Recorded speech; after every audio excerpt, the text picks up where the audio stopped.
All right. I want to talk about something that I find that's very interesting, and I'm not getting into about my case.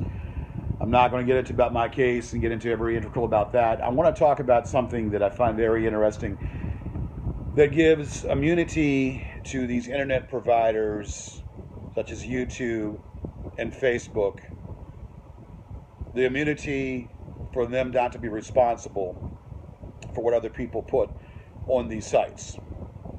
Again, I'm not going to be. I know these imbeciles are going to be gravitate to this, and I'm not even talking about my case, but I want to talk about some similarities and parallels to a situation that's been made active by President Trump. As we all know, Craigslist has removed all of the ads off of their sites, all their dating sites, men looking for women, women looking for men. All of it's been removed. Backpage has been seized.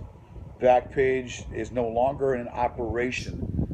A lot of these prostitution scams, a lot of these drug trafficking, prostitution, all this. These things were on Backpage, and they've gone ahead recently and they've seized up Backpage. That's the U.S. government has seized it up. No longer in operation. Craigslist, obviously, they've got, Craigslist is where you can sell cars, you can sell appliances, you can sell everything under the sun under Craigslist, cars, houses, you can pets and all that can be all sold on Craigslist. But they would have a dating site which was eventually done away with. Now, I find it a little interesting because this has been ongoing for a while against Backpage, because Backpage used Section 230 to immune itself from any advertising, and they actually won on that. The same thing that YouTube used in the case when YouTube was added on the case that I had filed, they would say that they're immune from all activity. They're immune from any deviant activity that's happening from Section 230.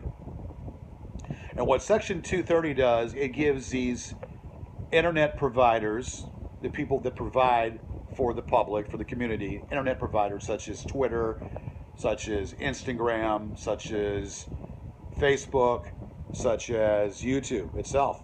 They give them pure immunity from anything that's done by another user.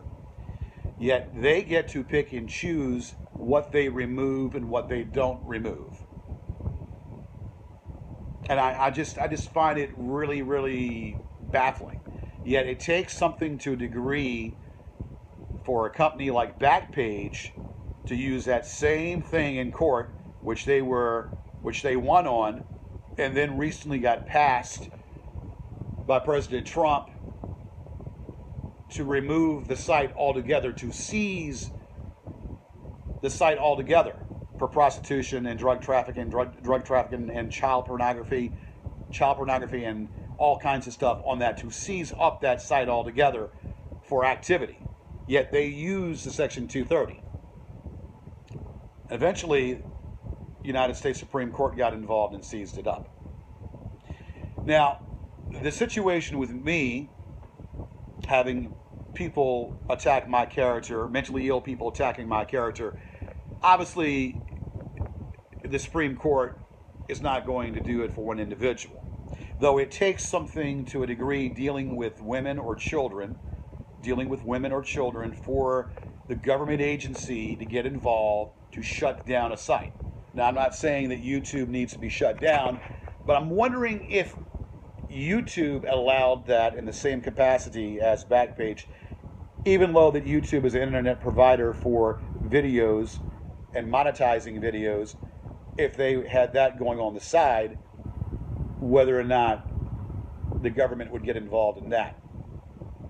And RedTube is the something of another that they do. So you got YouTube and RedTube. So RedTube is the pornography site attached to Google and YouTube. Though you don't hear much about that. That's still, that's still going on, but it's age restricted. What I don't understand is, Lo, when you cite an issue to these internet providers such as YouTube and Facebook, and you point out to them what is going on and what needs to be removed, they lack a blind eye. They pick and choose what they remove and what they don't remove. So I just find it amazing that yet, they get to pick and choose what is on there. Yet clearly when you see someone's name and someone being attacked, even though they're not the person that's doing it, they are a haven. They are a haven for these people to do this. And if this would have been resolved like they used to do, like they used to remove stuff without any consequences, this probably would have not gotten this far. I mean, this circus would have not gotten to this level. And when I say circus, I mean this circus with what I'm doing, because I plan to stick and hold to my guns with what I'm doing.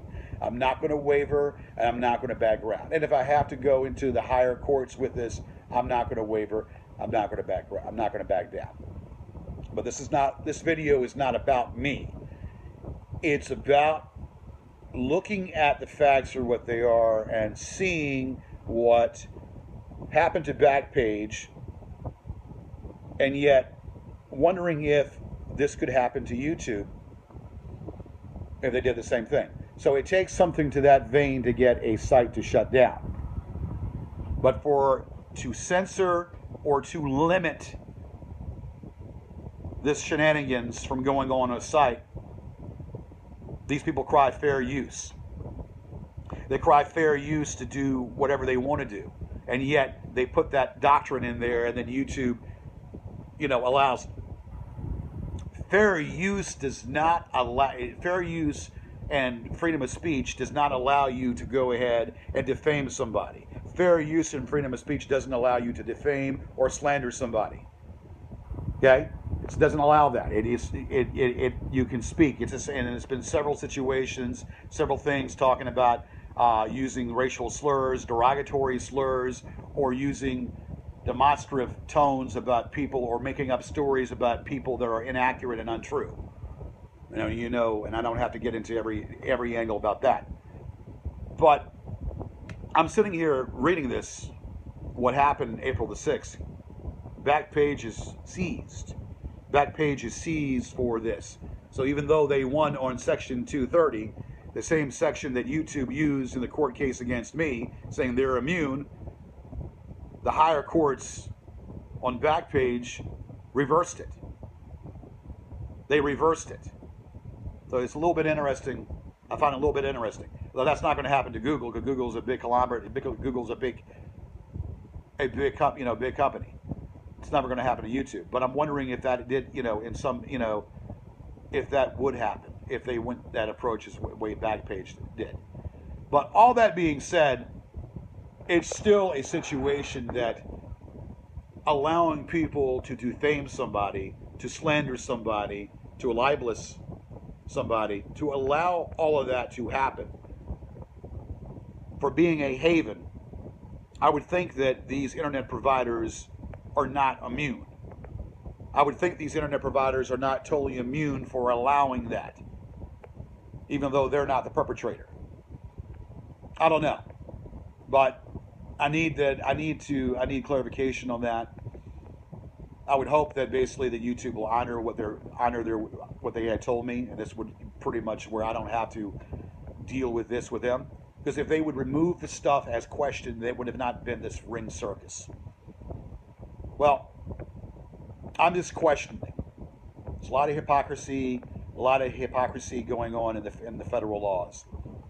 But I'm going to still do what I've got to do in my research and do what I've got to do with my case. But I find it amazing. Yet this, Craigslist and Backpage gets seized.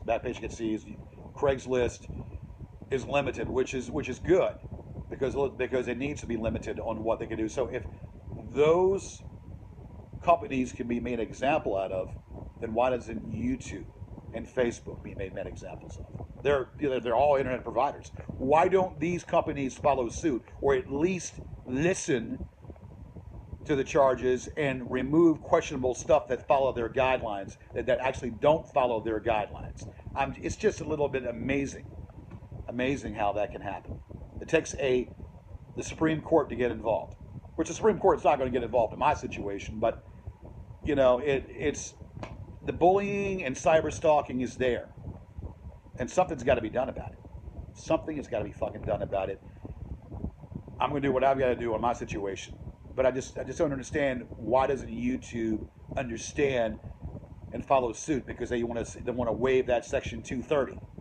They want to waive Section 230. It takes someone to do something drastic for them to be able to do something about it, and yet they pick and choose. I mean, it's beyond comprehension as far as I'm concerned, and I don't understand it. But I'm going to do what I've got to do to bang the drum to make it pretty much people aware of the internet. The internet needs to be policed. That's what needs to happen. And I am going to open up a Patreon account. I'm going to open up one, and there's going to be a fundraiser involved, and we're going to bring this down. It's not going to happen overnight, but I'm going to do everything in my arsenal to make people aware of what's happening overall on the internet. The internet needs to be policed for civil reasons, and this is going to happen soon enough. They're going to do it for one capacity. They're going to do it for women and children. They're going to, they don't do it for other people. There needs to be something done about this, because this is a situation beyond, and it needs to happen. It's a situation that's got out of control. And it's not just with what's going on with me, it's going on with other people being cyber stalked and cyber attacked. Well, yours truly is going to start the grassroots. That's my mission for this year. I'm going to start, and I'll let these trolls know I don't give a rat's ass. I'm going to start a fundraiser and a foundation, grassroots foundation on Patreon, to fight this. This is going to go with the lawsuit as well. That's what I plan on doing.